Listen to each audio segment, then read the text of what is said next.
Is the big, beautiful bill the fix for America's housing crisis or a major missed opportunity? The Senate's new tax package just dropped, and here's what it means for affordable housing. On July 1st, the Senate passed their version of the One Big Beautiful Bill.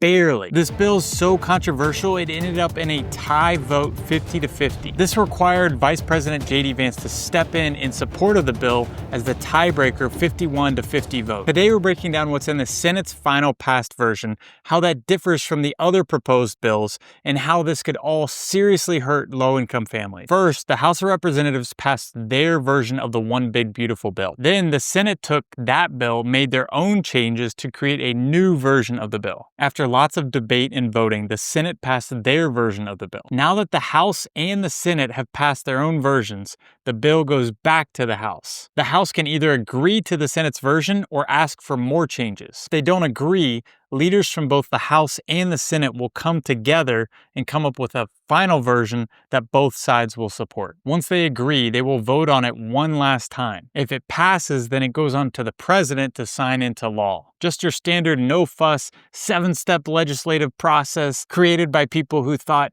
going in a straight line was just too easy. The only thing more complicated than passing a bill is trying to cancel your internet service. Now let's dive into what was included in the House passed version of the bill and compare it to what was included in the Senate passed version of the bill. Here's what the bill does for housing and community development. The House proposed an increase to the 9% low-income housing tax credit to 12.5% from 2026 to 2029. The Senate established a permanent increase to the 9% low-income housing tax credit to 12%, helping developers finance more affordable rental housing. The House proposed lowering thresholds for private activity bonds from 50% to 25% from 2026 to 2029. The Senate proposed the same threshold of 25% but made the provision permanent. Private activity bonds are a major tool for financing affordable housing. These are special low-interest government-supported loans that help developers create or preserve affordable housing. The House proposed extending opportunity zones for 7 years, whereas the Senate made the program permanent with additional oversight. The House proposed a 30% boost in funding for developments that support rural or Native American areas, reducing the potential impact in underserved areas. Both the House and the Senate included bonus depreciation.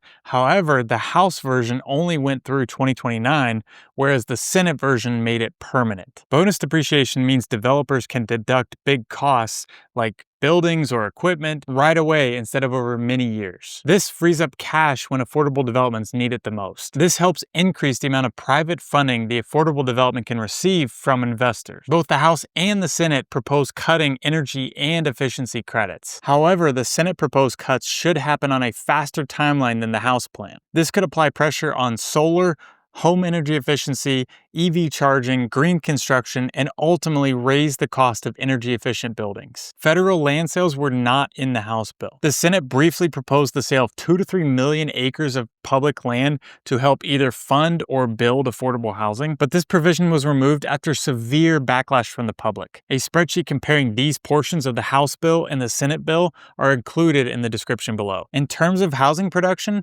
the House version would create a little over 500,000 new affordable units, while the Senate version is projected to create over 1 million new units. This is a huge deal. This is likely the biggest pro-housing legislation we've seen in decades, especially when we're talking about creating a little over 1 million new affordable homes with the Senate bill. So why, in this moment, when one of the biggest investments of affordable housing in years is so troubling to low-income families? Because the basis of this bill relies on cutting public programs in order to extend tax cuts that were made in 2017 that expire this year. To make up the difference, the House and the Senate versions both rely heavily on public funding cuts. Here are a few that will have a major impact on moderate and low-income families. The House proposed that SNAP, or food assistance funding, should be eliminated and the responsibility should be shifted to the states. But there is a modified SNAP trigger for states that are not efficiently running the SNAP program. They also instituted new work requirements that could cause millions to lose food benefits. The House proposed about $800 billion in Medicaid cuts. This includes work requirements,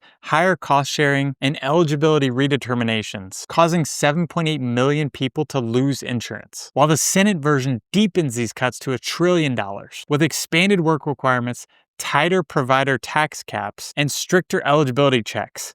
affecting upwards of 12 million people. These changes could also strain hospitals, especially in low-income or rural areas, and could limit access to care to vulnerable groups. Both bills cut student loan access and repayment options. This makes it harder for students from low-income families or adult learners to get an education. Both the House and Senate bills include a tax break on tips and overtime pay, but they do it in different ways. The House version offers full federal tax relief for all tax on tips and overtime pay through 2028. There are no caps, there are no limits. The Senate also cuts taxes on tips and overtime, but the tax cuts are more limited. There's a $25,000 cap on how much tip income can be deducted, and the benefits start phasing out if you make over $150K a year. The House proposed a temporary boost to the child tax credit to $2,500 through 2028. The Senate passed raising the child tax credit to $2,200, making it permanent and tying it to inflation starting in 2025. Overall, up to 12 million more people could become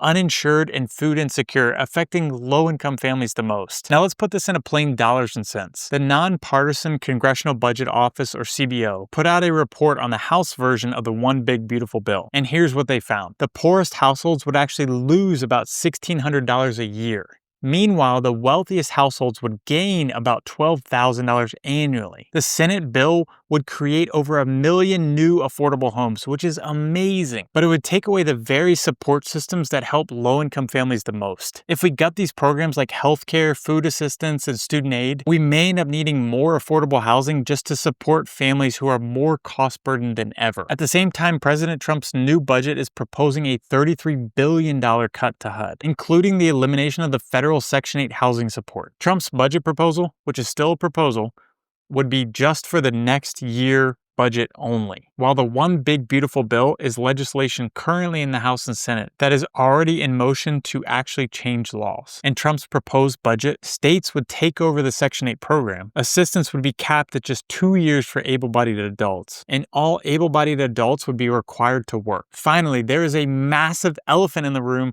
that is looming over all of these bills, and that is the national debt. The Congressional Budget Office says the House-passed version of the bill could add anywhere from $2.4 to $2.8 trillion to the national debt over just the next 10 years. The Senate bill could add over $3.3 trillion to $4 trillion to the national debt, which is over $1 trillion more than the House version. More national debt means higher Treasury yields, which leads to higher interest rates. That makes borrowing more expensive, especially for affordable developments which rely heavily on low-income loans to make the financing work to build new affordable housing. So ironically, the bill designed to help create more affordable housing could actually make it harder and more expensive to build more affordable housing. Now that the Senate has passed the bill, what happens next? Next, the bill goes back to the House. There, fiscal conservatives are pushing back on the Senate's version of the higher debt impact and the larger Medicare Medicaid cuts, going from $2.4 trillion in national debt added in the House version